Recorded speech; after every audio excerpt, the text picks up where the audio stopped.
And here we go. Welcome into College Football Now by Chat Sports. Harrison Graham, Tyler Jones with you as we are set to react to the first college football playoff rankings for 2024. It is a new year. It's a new system, a 12-team playoff system. Lots to go through. We'll have our mock rankings. We'll take a look at the AP poll and kind of see how that compares and contrasts with what the playoff committee does tonight. But Tyler, we're back. November is going to be fascinating because with this new 12-team playoff, there's 25 teams out there right now that still think they can make a push for a national championship. Yeah, the theme, the first iteration of the college football playoff was who's in. And it mattered so much about those four teams, getting the best four teams. Now we fast forward to this 12-team system, and maybe if you suffered an early loss, maybe if you suffered a couple of losses, you're not out of it with a chance to still get an at-large bid or win your conference championship. This changes everything. Yeah, no doubt about it. Shout out your favorite team. Let us know where you guys are watching from and who your squad is. Shout out Joey for the $1 super as well. He's a Miami fan. I think Miami is going to be an interesting case tonight along with Indiana because neither really has a signature win, but both are undefeated. So it'll be interesting to see how the committee compares them with maybe some of the one-loss teams who do have signature wins like Texas, Georgia, et cetera. So going to be interesting to see that play out. Matthew is a Georgia fan, Colorado fan from Quentin. We'll talk about the Buffaloes tonight. Louisiana from travel as well. So you guys shout out your favorite squad in the comments below. And Tyler, what is the one thing you're looking for most tonight from this playoff committee when it comes to this new rankings reveal and how it could play out?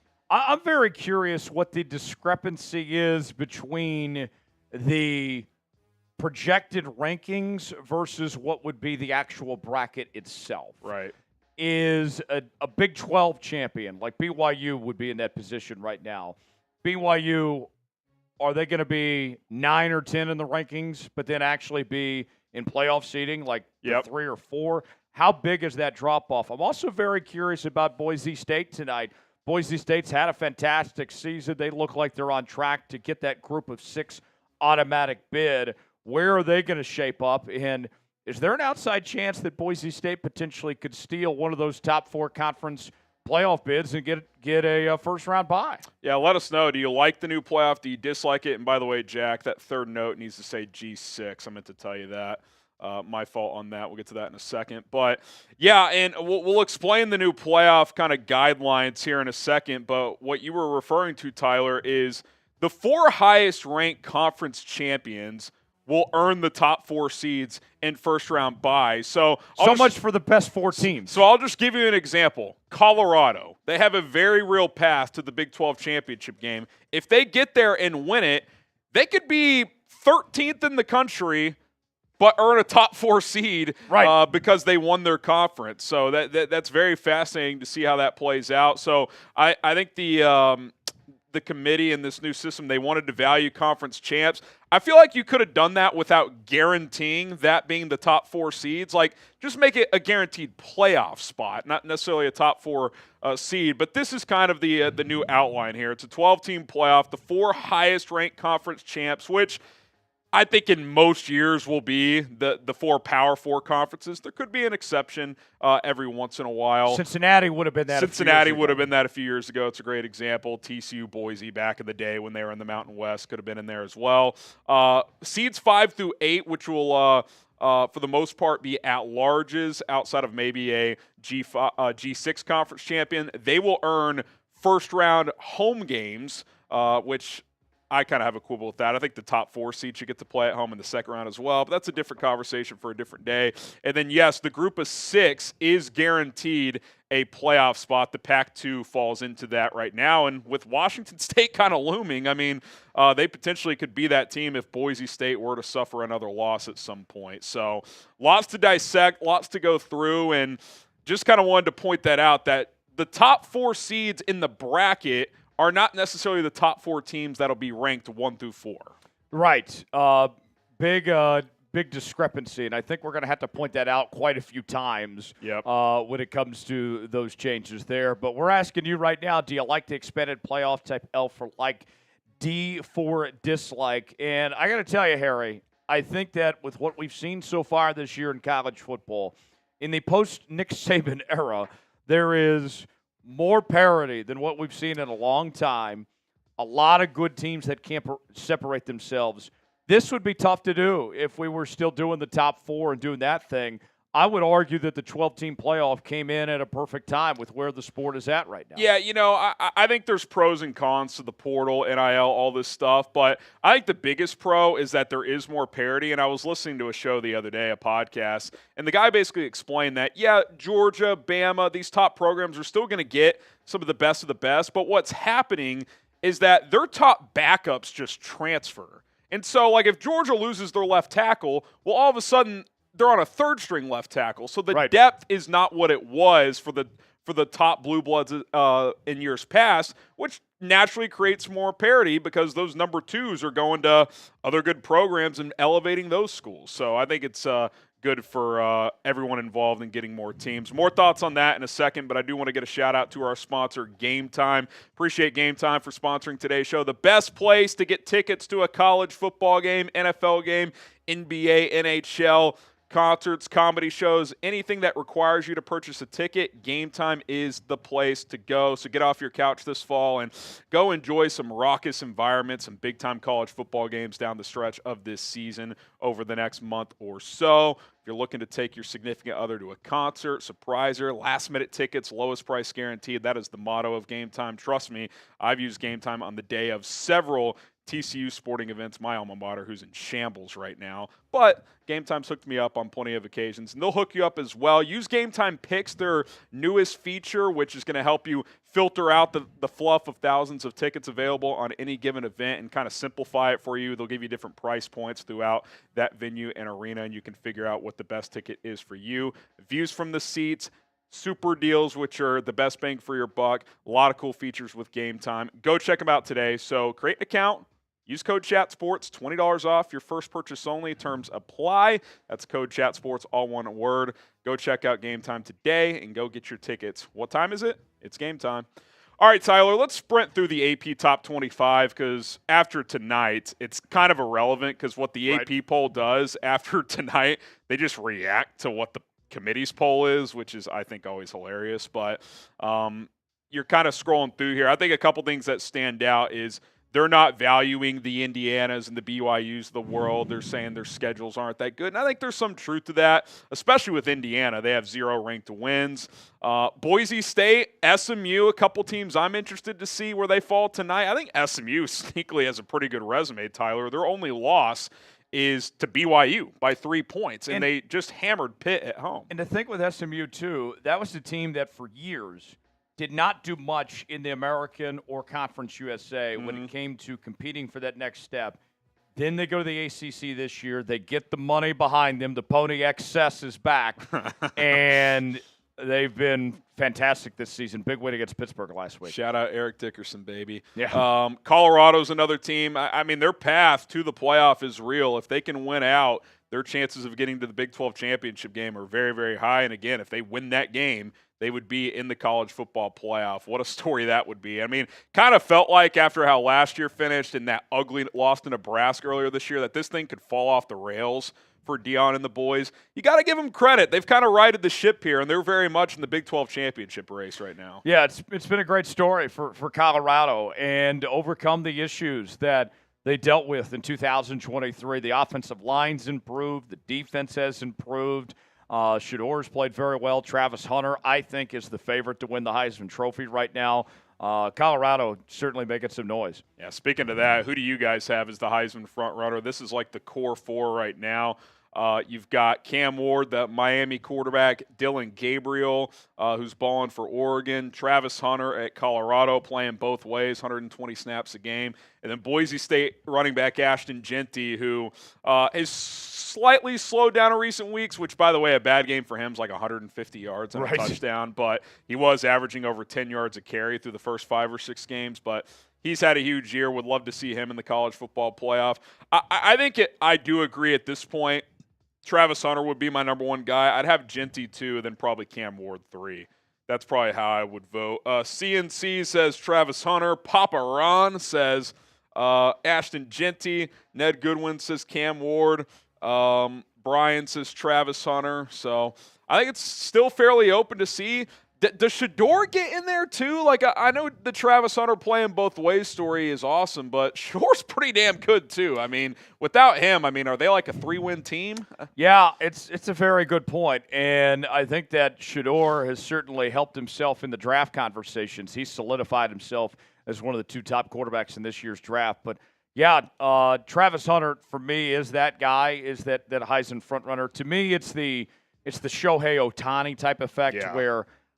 How can I dismiss of what he's doing on both sides that no one else is doing in that sense? It's one thing to play both ways sometimes. It's another thing to do it all the time and to be one of the best at both positions in the country. It'd be one thing if he was like an awesome receiver and he played like in, dime packages on defense. Right. Like, no, he plays every snap, basically. Yes. It's remarkable, the conditioning and the level of play he's at. Hit that like button if you love college football. We're just a few minutes away from the first CFP rankings this year. Want to sprint through our mock rankings here. Speaking of Colorado, we've got them at 21 there. Again, with this being a 12-team playoff, Tyler, some teams down in this range are very much still alive. So we'll see who's kind of lurking, 10, 12 spots outside of that initial top 12 here tonight.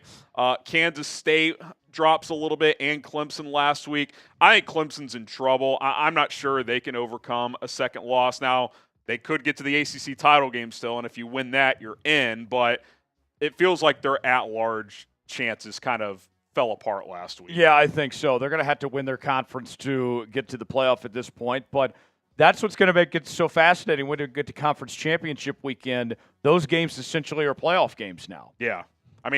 You could argue those have never mattered more. Yeah.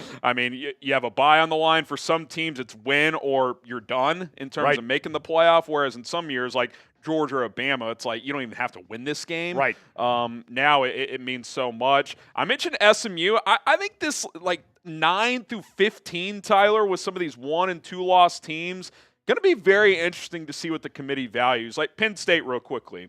Obviously, hung with Ohio State last week was an okay effort, but they have no quality wins. Illinois at home's their best win. So the AP polls got them at like number 6, but like based on the committee's history, they're not going to value a resume like that, I don't think. And you think about this too. We mentioned the importance of the conference championships.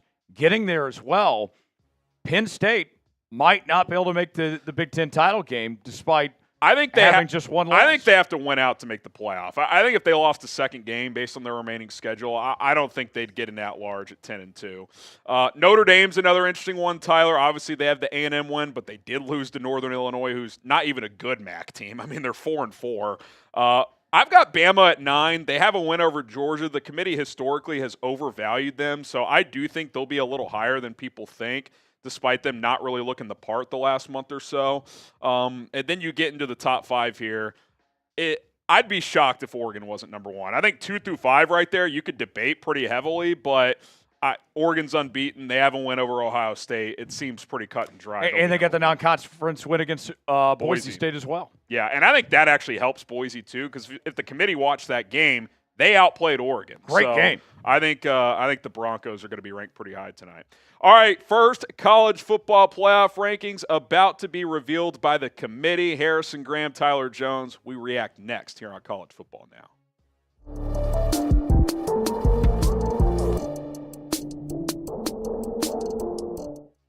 All right, we're just moments away from the first batch of college football playoff rankings coming out for 2024. Harrison Graham, Tyler Jones.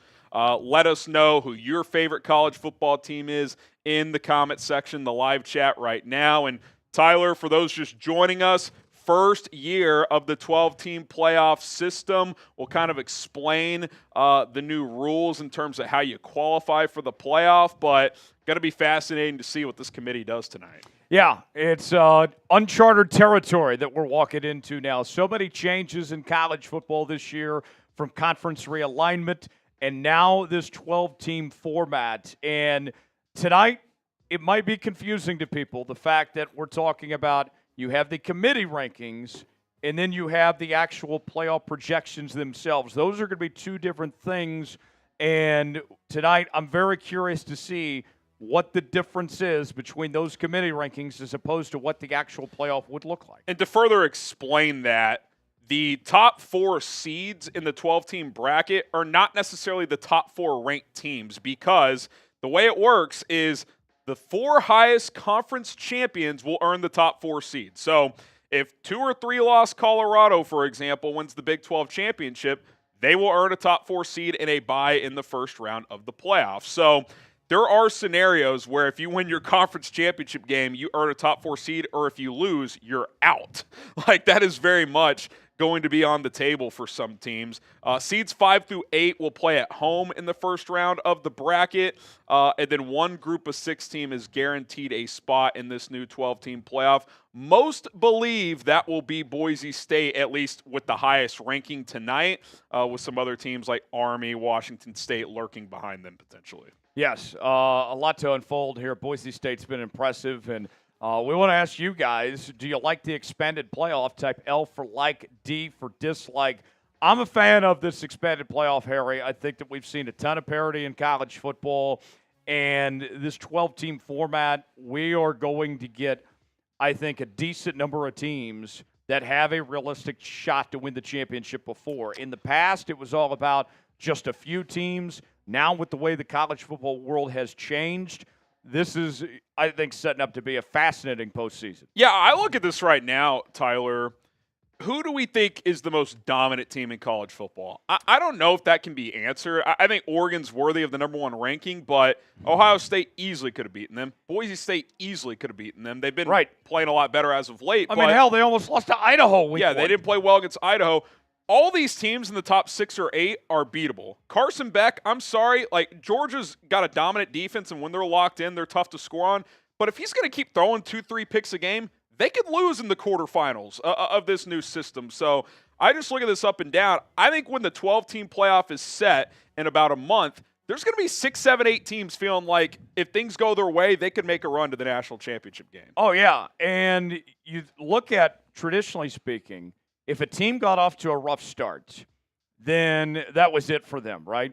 Now with this, if you didn't come out of the gates firing, if you weren't playing well to begin of the year, but you're playing your best football towards the end of the season, and your resume is still good enough to get in, you could still win this thing as a 5 or 12 seed. Just because you don't have that first round bye doesn't mean that you have no shot to win this thing. Very similar to the NFL, where we see wild card teams just get hot at the right time. Hit that like button if you're fired up for the first batch of rankings. A couple of examples of what you just referenced. I'll just mention 2 teams. Alabama. In a prior system, they're pretty much done. You lose to Vandy, even though they're better this year. You drop a second game, you're done. They're clearly not playing well right now, but if they get hot down the stretch, win out, they're going to make the playoff. And who's to say they can't? And Jalen Milroe, on any given game, can just take over and win a game, right? Another example is Notre Dame. In a prior 4-team system, they got no shot with the loss to Northern Illinois. But in this new system, you can get back into it. You can overcome a loss like that. And if they get the right draw, they could go on a run. So, whether that's better or worse, I personally like having more teams in the mix and getting more parity, kind of an NFL playoff type of setup. And I think it's just going to create for fascinating storylines and even more chaos in a sport that is known for having chaos. I think so. I think it's going to make things better. And you look at this potential playoff bracket that we're looking at here of these matchups. You're talking about first round. Tennessee, Notre Dame, that'd be incredible. I'm in. Penn State gets a rematch with Ohio State. They have to go to Columbus for that one. Indiana, with all they've been through this year, are they for real? They get to host Alabama in this case. Imagine that environment. That'd be the biggest home game in the history of Indiana football. Ashton Genty gets to try to upset Texas. I mean, it's just going to be awesome. Like, it's going to be awesome. And everybody's that's like, well, there's going to be blowouts. There's blowouts in the 4-team system every year, seemingly. So I think, do you want more football? I mean, more football is a good thing. Yeah, exactly. And by the way, if this system's successful, they're probably going to go to 16 in a few years. So they're only going to add more. So hit that like button. Still waiting to hear from the College Football Playoff Committee as they're sipping their Mai Tais and having a good time getting ready for a busy night. So hit that like button if you're ready to go. Also, don't forget to subscribe to us here at Chat Sports. We'll be here every week from here on out, Tuesday night. There are a couple different times. We got the College Basketball Champions Classic. Is that next week or 2 weeks? I believe that's next week. It's next and then week. You got the Las Vegas new basketball event. The showdown coming up Thanksgiving weekend. That's going to mess with the schedule a bit. So it's not always going to be 7 Eastern. So if you turn the notifications on, you'll know when we're live breaking down these rankings every Tuesday night. And as we get down the stretch of the season as well, we'll just crank out more college football content, potential coaching hot boards as you get down the stretch. Some schools are going to look for head coaching changes. We'll be breaking all that down and, of course, continue to react to these rankings every single week. All right, who do you guys think is the Heisman frontrunner right now? I feel like this is kind of riding under the radar right now, Tyler, because we're all focused on this 12-team playoff. But you kind of got a lot of cool different stories. This overlooked Ashton Genty, Boise's the best offer he gets. He's putting up numbers we haven't seen since Barry Sanders. Travis Hunter, the Shohei Ohtani of college football. Cam Ward just putting on his Superman cape every week, carrying that Miami football team, bringing the U back. There's a lot of names that are fascinating that could win the award this year. Yeah, I got to go with Travis Hunter. You mentioned the Shohei Ohtani comparison. No one's doing what he's doing, and he's playing both positions at an extremely high level at both wide receiver and corner. Travis Hunter would be my pick, but Cam Ward's been fantastic. Dylan Gabriel's played a lot better football in the last couple of weeks. And what we've seen from Ashton, too, I mean, just unbelievable. And one thing people are going to point to with him that's going to be knock on him, well, he's playing for Boise State. He's in the Mountain West and all that. Well, when he went up against Oregon, the number one team in the country, it was one of his best games of the entire season. Rushed for 200 yards and 3 touchdowns. And if it wasn't for Oregon having 2 kickoff return touchdowns, they would have probably lost that game. All right, playoff rankings starting to be revealed. Army, number 25. We've got the Black Knights in the top 25. Can't wait for that Army-Navy game later this year. Both teams very good this year. Yes, you got to sneak in Missouri, even though they've been terrible this year. They're at number 24. As we'll start to get these on screen for you guys just as soon as we can.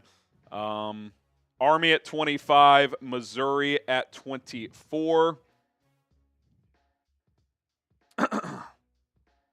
Taking their time. Taking their sweet old time here. The Clemson Tigers, they drop a lot. I say drop, first committee's rankings, but got to think they tumbled 10 or so spots after losing at home to Louisville. What was that? Yeah, I think Dabo's a fraud. We know this. Yeah. Doesn't know how to use the transfer portal. Well, just refuses to. Yeah. And Louisville gets credited for beating them. They're at number 22. Shout out Tyler Shuck in year 7, slinging the pill for the Cardinals this year. Sitting there at number 22. So Army 25, Mizzou 24, Clemson 23, Louisville coming in at 22. So we'll see who's next. Washington State at number 21. So Tyler, they get the early edge over Army in probably that number 2 spot right now behind Boise State for the potential G6 spot in the college football playoffs. So the Cougs, that'd be a hell of a story after getting screwed out of the whole Pac-12 dismantlement last year. Yeah, it's been a great story. And this was supposed to be a down year for Washington State, and we see Colorado jump in at number 20. The Buffaloes at number 20. So Deion's crew, they've got everything in front of them, Tyler. If they run the table, get to Arlington, they could secure a college football playoff spot. Yeah, and they've played a lot better in recent weeks, too. They very well could win that Big 12 title. I don't know what happened, but, like, their defense overnight just got a lot better. Yes. It's kind of bizarre, so give them a lot of credit. They're I thought after that Nebraska game, this season could fall apart, but they're playing some good ball. They're at number 20. I would guess K-State's in this range. They're at 19. They beat Colorado head-to-head. Very similar resumes, but committee honoring the head-to-head there. In Boulder, yeah. So they should be ranked ahead, and they are. So they're at number 19. Still in the mix in the Big 12, but need some help. Pitt at number 18 suffered their first loss of the season at SMU, having a good season. Their quarterback, Eli Holstein, Alabama transfer, playing some good ball for the Panthers. So Pitt at number 18. Tough loss this past week to SMU on the road, but they went out and get a little help. They could get to the ACC title game. Iowa State coming in at number 17, 7-1. They suffered their first loss of the season last week, but Rocco back, that offense still prolific. They got a chance they can still win the Big 12. Ole Miss, there's a lot of two-loss SEC teams and that are going to be bunched in this range. They're at the bottom of that grouping, it would appear. They're at 7-2. Mizzou was at 6-2 below, but if you just compare resumes, they're kind of a tier below Ole Miss, LSU, Texas A&M, Alabama. A lot of those teams are going to be ranked in this probably 8-16 range coming up here. Yeah, Ole Miss, bit of a confusing team. I expected more out of Ole Miss. They had the number 1 portal class coming in, Jackson Dart coming back. That Kentucky loss is pretty brutal, looking back at it, to lose that game, because now they don't have much margin for error. They also lost at LSU, who is 1 spot ahead. So a couple early takeaways here, Tyler. Committee honoring head-to-head with similar resumes, K-State over Colorado, LSU over Ole Miss. And when we fast forward in a few weeks from now, I'm sure that'll be inconsistent too. Yeah, I'm sure they'll throw that out the window. I'm sure they'll throw out all the window. You got to remember, it's about the complete body of work. Never forget that phrase from our good friend Jeff 13th data point. Yeah, 13th data point. Okay, so we got 15 through 25. LSU coming in at number 15 ahead of Ole Miss, who's at 16. Iowa State at 17. And now the committee is going to reveal the top 14. We'll see how they do it this year. In years past, they've kind of gone 25 through 8, and then they'll kind of pause, and then they'll reveal the top 4. So we'll see. So A&M. So they're trying to do a little first 2 teams out action here. Little bracket action here, because remember, the bracket is not necessarily the same as the list, as we explained earlier. Yep.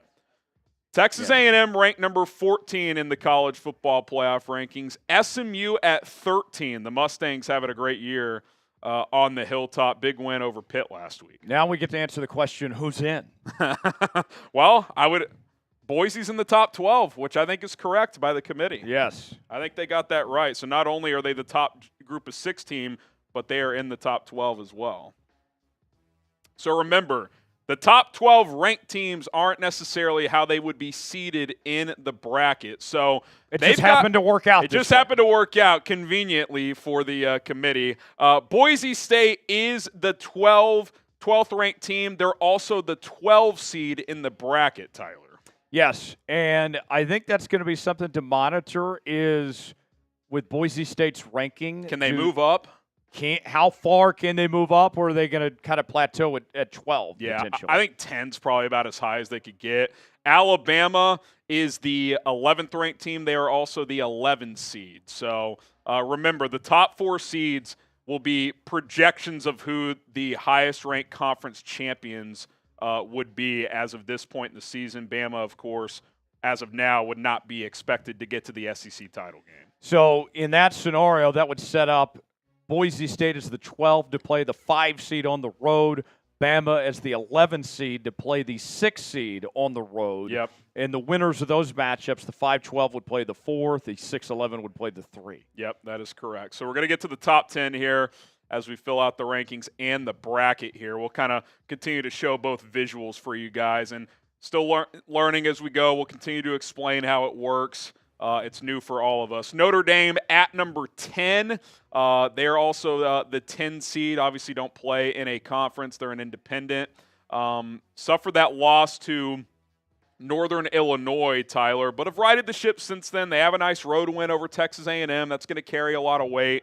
We'll see how they play the rest of the way. They probably got to win out. I don't think they could suffer a second loss with that Northern Illinois loss. I think the A&M win is doing them big right now, too. Yep. Getting that win week 1 on the road was huge for them. And we see BYU at 9, but also the number 4 seed. So this is the first time that the ranking of a team is not indicative of where they'll fit into the bracket because BYU is at the top of the Big 12 standings right now, so they're projected as the Big 12 champion. They're the 9th-ranked team in the country for the College Football Playoff Committee, but the number 4 seed in the College Football Playoff, which means they would earn a first-round bye and play the winner of the 5-12 game, which right now Boise is the 12 seed.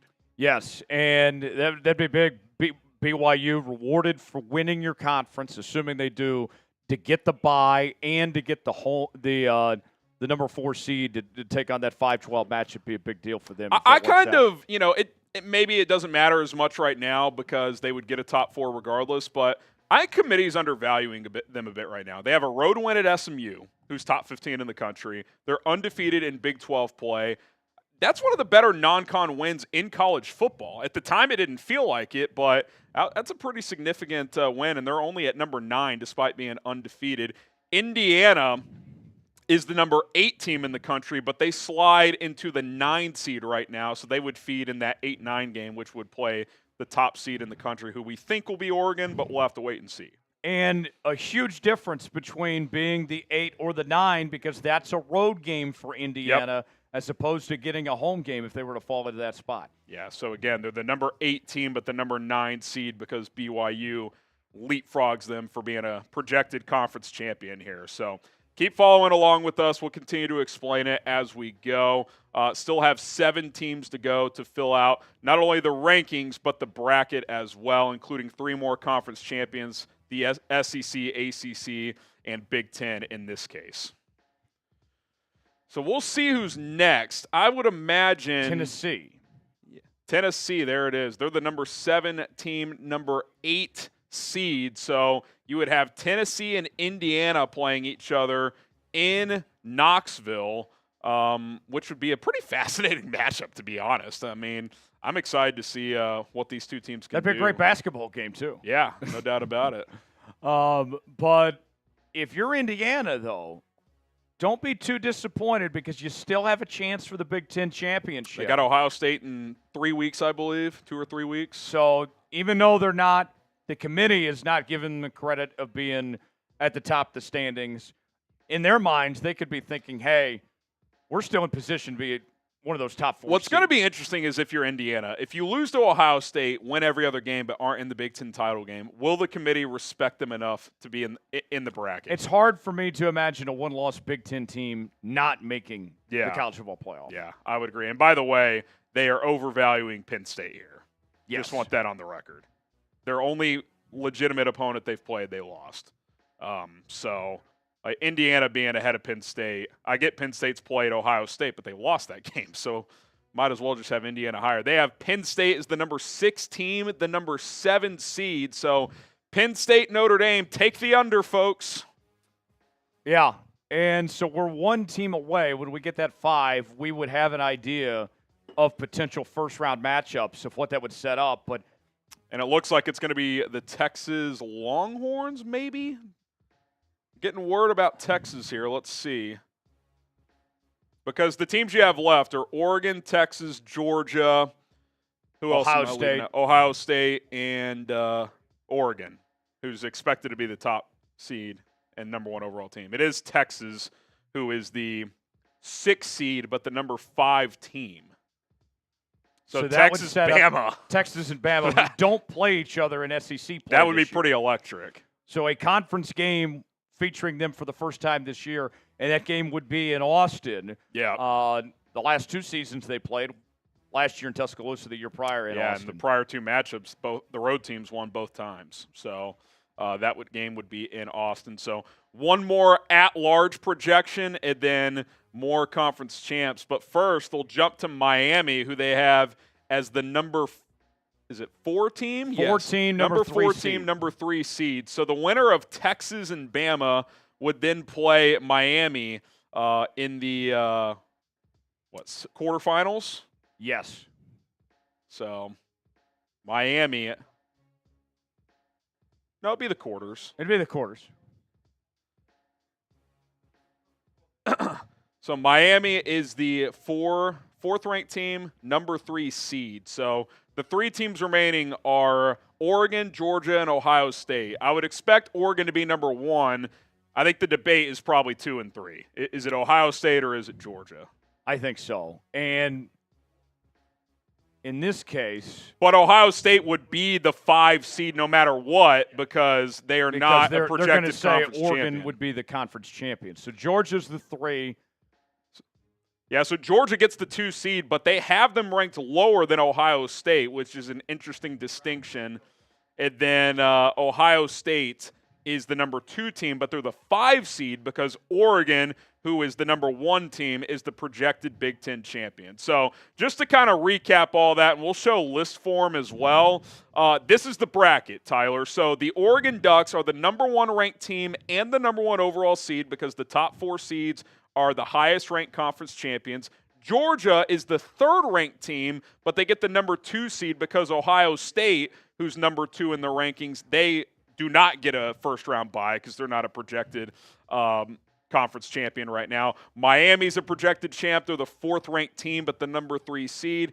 BYU's all the way down at number 9 in the committee's top 25, but they're the projected Big 12 champs. The rest you can kind of figure out on your own. At-large teams ranked inside of the top 12, including Boise, who's exactly number 12, who would earn that group of 6 spot as of now. So obviously a lot will change between now and the final rankings. But I just want to use this as a demonstration for a moment, folks. You look at these potential matchups here. Are you not entertained? Yeah. I mean, look how good those games potentially would be, from the first-round games to the semifinal games. For all the naysayers that didn't like the idea of expanding the 12-team playoff to expanding the playoff to 12 teams, you can't tell me you would not be excited about that potential playoff. Yeah, every game looks fantastic. Just seeing it now is like, sign me up. Let's go. Grade the rankings, A, B, C, D, or F. Ned says A, S, Doug says B, James Parker says C, Rob says B. Get those rankings in. And let's just rehash the rankings as well, just to kind of illustrate the distinction between the rankings and the actual bracket. We'll kind of sprint through the bottom part of this, but Army sneaking in there at 25. You see some of the teams 16 through 20 who are still very much alive to move up and get into a top 12 position. And then this is where it kind of starts to distinguish itself, Tyler. Boise is the top-ranked G6 team, but they're also the 12th-ranked team, so they slide in as the 12 seed. Bama's ranked 11th. They're also the 11th seed as a projected at-large. But then when you get to BYU at 9 after Notre Dame slides in at 10, BYU being the projected Big 12 champ, yes, they're the 9th-ranked team per the committee, but per the new system, rules, whatever you want to call it, the top 4 ranked, highest-ranked conference champions get a top 4 seed, and BYU right now is one of those, so they're actually the 4 seed despite being ranked 9th, if that makes sense. Right. I know it sounds confusing, but it all makes sense eventually. You think about it like college basketball terms of the automatic bid for the conference champion. Yes. In this case, BYU, assuming they win the Big 12, is being rewarded for that Big 12 championship, getting bumped up to that 4 spot despite being the number 9 team. It's no longer the idea of the 4 best teams. There is an emphasis on conference champions more than there's ever been before. The 13th data point has never mattered more. And then you've got Ohio State's the other good example of this. They're the number 2 team in the country. Interesting that the committee has 2 Big Ten teams on top of the rankings.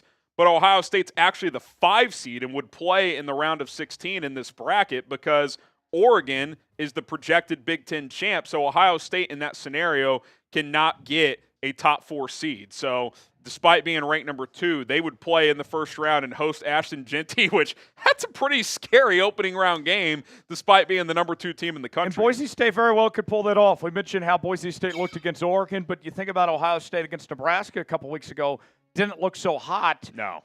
If these are the 4 matchups, there would be some upsets. You would have some movement going on in these games, like Penn State against Notre Dame, toss-up game. Texas, Bama, toss-up game. Tennessee, Indiana, could see that going either way. That would be an incredible first round there. And I think the best part about this, too, about this new system, is there's no longer you have a month to prepare for your game. You got 2 weeks. Yeah, it's like a standard sport. Like college football has been the only sport in the ever where you play every week all year, then you have a month before your biggest game of the year. Now you get 1 extra week off to prepare. That's why Saban always kicked people's ass, because you give him a month to prepare, he's gonna kill you. That's why he always wins those opening game, those kickoff games in AT&T Stadium or whatever, because he had 6 months to prepare for USC, and he'd win 42-10. So now less preparation time. I think it's more of an even playing field in that aspect as well. Yeah, and I'll say this. I know that we tend to dog on the committee a lot, and rightfully so, but I do appreciate that they actually released the rankings based on their actual feel for them and then showed the playoff bracket. Yes. What they could have done is they could have just said, we're going to release the bracket, and we're not going to tell you who we really think is the number 8 or 9 team, and then release the rankings from there. Yeah. I appreciate the transparency of telling us how they really feel about BYU and Miami and Ohio State and these other teams. Well, and let's be honest, too, it just sparks even more conversation, debate. Like, why is this system in place if BYU's ranked number 9, yada, yada, yada. So it's why people like you and I are in business. So, exactly. there you go. All right, what we're going to do now is rehash it all, go through the rankings, explain the bracket. I think, Jack, let's make sure to have the team card maybe early on just to kind of outline that as well. And then you guys can react with us in the live chat. Also, college football now. First playoff rankings of the year are out. We react next here on Chat Sports.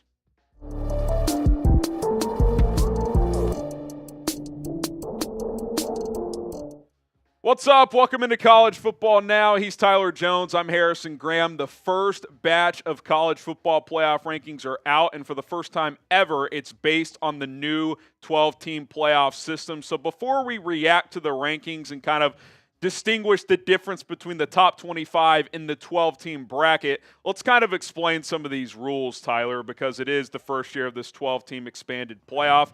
The 4 highest-ranked conference champions will earn the top 4 seed and buys of this 12-team playoff. In other words, you don't necessarily have to be ranked in the top 4 to earn a first-round bye in a top 4 seed. BYU's an example of that, benefiting them. Ohio State's an example of that, not benefiting them, based on these first rankings that have come out. Also, just a couple other notes, seeds 5 through 8 will play at home in the first round, so you'll have some first-round games on college campuses, which is pretty awesome. And one group of 6 team is guaranteed a spot.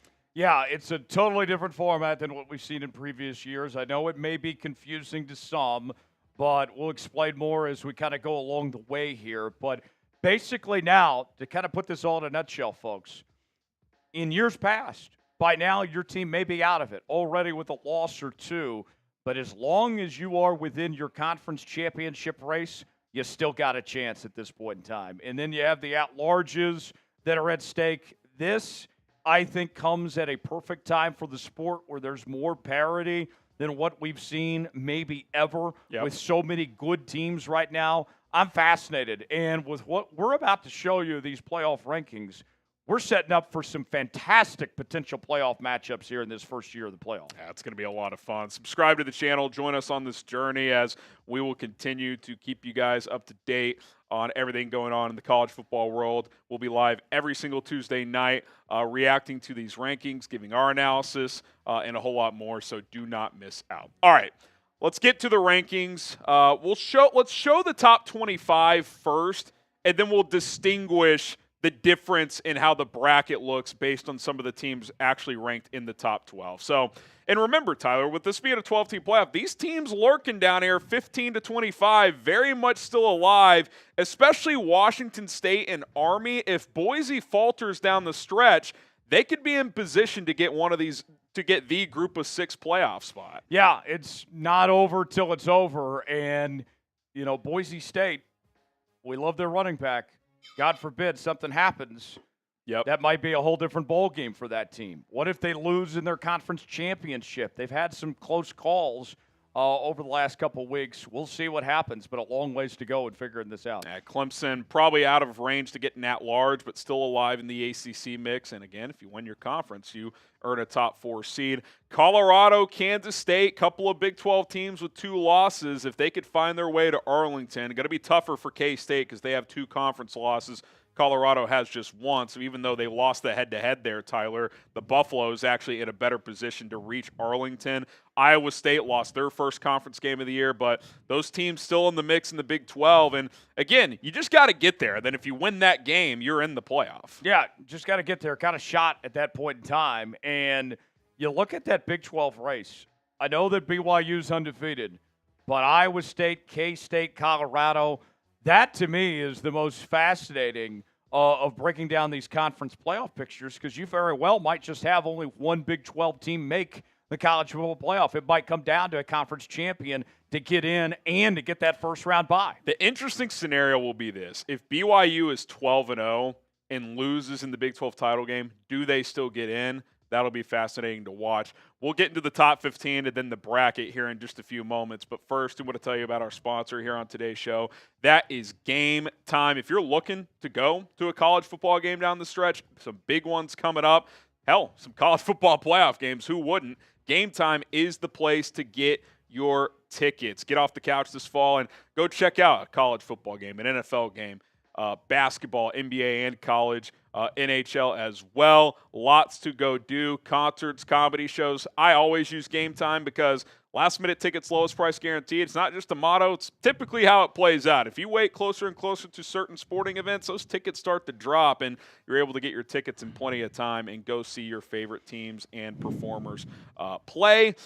Use the feature Game Time Picks, which is going to minimize your time in terms of searching for tickets. They'll kind of just narrow down your focus based on your budget, different price points within the venue, and based on what your budget is, you can just kind of click on those tickets within your price range and shop from there. Download the Game Time app today. Use code ChatSports to get a $20 off your first purchase only. Terms apply there. That's code ChatSports, all one word, for $20 off. What time is it? It is game time. All right, Tyler, you're getting to the top 15. Ole Miss, by the way, was at 16, so you kind of had this string of 2-loss SEC teams. Ole Miss at 16, LSU at 15, A&M at 14. Not a ton of margin for error there, but I think if you're those 3 teams, if you win out, you're probably going to get into that at-large range. Bama, with 2 losses at number 11, is already in range. So if you're a 2-loss SEC team, you're still very much alive. Yeah, certainly so. There's not margin for error, and then you have to find a way to separate yourselves potentially from other 2-loss teams maybe within your own conference here. But you look at LSU and A&M, each of them with their non-conference losses, LSU losing to USC, A&M losing to Notre Dame, then you start to take it a step further. Okay, does this loss mean more than this loss? And could get pretty complicated from there. Potentially in an elimination game this week, by the way. Alabama, LSU. Winner of that game is going to be in a good position to be an at-large team. Losers going to need some help to get back into the race. SMU, a great story. If they win out, they're guaranteed an ACC championship game spot. May have to win that game to secure a spot, but they're knocking on the door, which is quite a story. So is Boise State and their Heisman Trophy candidate, Ashton Genty, at running back. Pretty simple for them, Tyler. If they win out, they're the G6 squad that would be in the college football playoff. Yeah, and their one loss coming to the Oregon Ducks, who I won't spoil, but pretty high up there. Not a bad loss on the road, a very close game. By 3 points. And I think that they showed that if they are in the playoffs, they are going to be a team that can hang with anybody potentially. No doubt about it. Notre Dame at 10. They suffered that loss to Northern Illinois, but they've righted the ship. Big win over A&M in week 1 on the road is helping out their resume. BYU at 9. They're a top 4 seed, though, because they're the projected Big 12 champion. Again, the top 4 highest-ranked conference champs will earn those top 4 spots, so that's a big distinction. Indiana at 8. However, they're the 9 seed because BYU leapfrogs. They would actually have to go on the road to play Tennessee. We'll show the bracket in a minute. Penn State, I think my one quibble with the committee tonight, Tyler, I think they're being extremely overvalued. They lost to Ohio State. Sure, it was close, but who have they beaten? Illinois at Nobody. home on paper is their best win. Why are they ahead of Tennessee? The logo. Tennessee beat Alabama. That's a much better win than Penn State has. I don't understand that at all. Why are they ahead of Indiana, who also doesn't have a signature win but is at least undefeated? Right. I think there's some weird things going on. If you're a Nittany Lion fan, you're feeling great. Just win your last 3 games against non-ranked teams. You're going to make the playoffs. So you're in a good spot there if you're Penn State. Shout out your favorite team. Who's your squad? And sprinkle a little extra if they're a playoff team in the comments section down below. Let us know who you're repping. All right, top 5. 2 through 5, 2 through 6, Tyler, I think could have been pretty debatable. I don't really have any issues after Oregon here. Ohio State, Georgia, Texas, Miami. You could really make arguments for any of them to be 2 or all the way down to 5. So I don't really have any issues with how this played out. Yeah, I don't have any issues either. I think Miami's in an incredible spot right now. They could potentially lose a game and still be in great shape in the ACC hunt, and maybe if their only loss is in the ACC title game, still be in a good spot. They have the non-conference win against Florida to their name as well. Georgia, I think, has been very been a little shaky, yeah. But they played better football as of late. I think they're trending in the right direction. Ohio State, to me, I'd be very curious how a rematch potentially goes with Oregon in the Big Ten title game. And Oregon, it feels like they're number 1 kind of by default. I don't think Oregon has necessarily played fantastic this year, but they've done enough. They are worthy of it because they're the best undefeated team, best resume of undefeated. Yeah, because if you compare their resume to Miami or Indiana, it's really not comparable because they have a win over Ohio State. Miami has 0 ranked wins. Indiana has 0 ranked wins. So I think the Ducks have to be ranked number 1 kind of by default. So we'll see how they play down the stretch.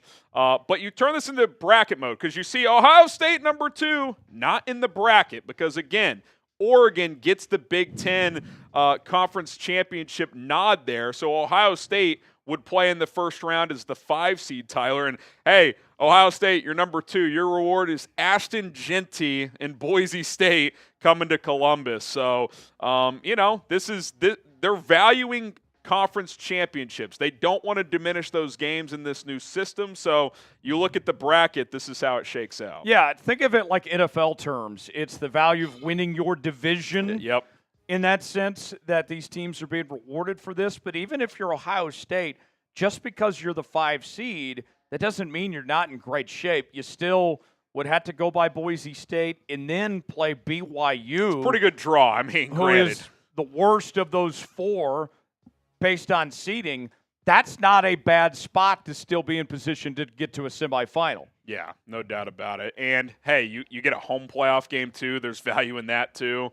Less time off. So I think you said it earlier. I mean, these matchups I think would be awesome. A lot of new teams in the mix like Indiana, Boise, Tennessee hasn't been a playoff team before.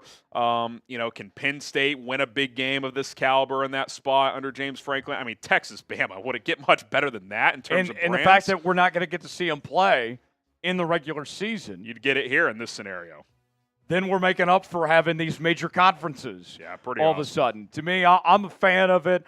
The playoff rankings, not perfect by any stretch, but I like that we have the idea of what this would look like, and I'm already just getting excited about potential playoff matchups of seeing what we could potentially have here. Long ways to go. I expect a lot to change between now and the final playoff rankings, but to me, we're setting up for the best postseason we've ever seen. Yeah, most significant game of the weekend is Bama LSU. The loser of that game's in trouble in terms of trying to make the college football playoff. Grade the rankings from the committee.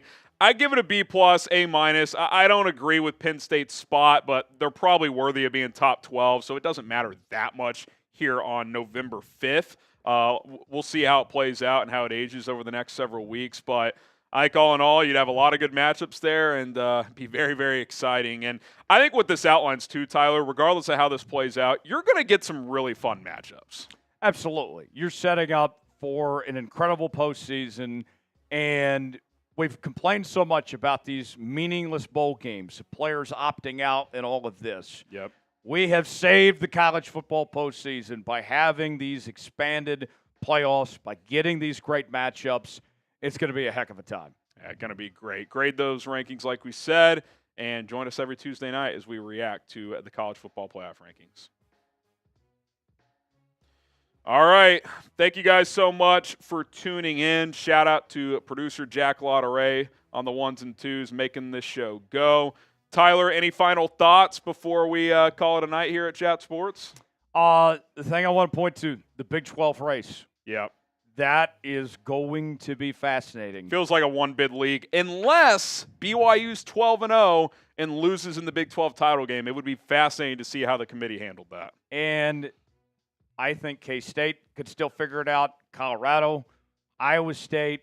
I mean, that Big 12 race, potentially for a one big league, getting a first-round bye is going to be wild here for the next few weeks. There's going to be a lot of debate about that, too, especially if it's a 2 or 3 loss team somehow sneaking in there. But a lot of football to be played. I'm just going to glance real quick at some of the big matchups this week. I mentioned Bama, LSU. You've got Georgia, Ole Miss, too. That feels like a must-win for Ole Miss if they're going to stay in the playoff race.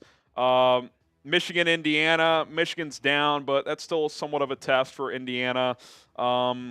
And then Colorado at Texas Tech. Tech has been like this. Like when they're on, I mean, we saw them beat Iowa State last week, so that's going to be a big matchup as well. And, of course, like I mentioned, LSU, Alabama, the big one. All right, we're out of here. Harrison Graham, Tyler Jones, producer Jack Lauderay. We'll see you guys soon here at Chat Sports.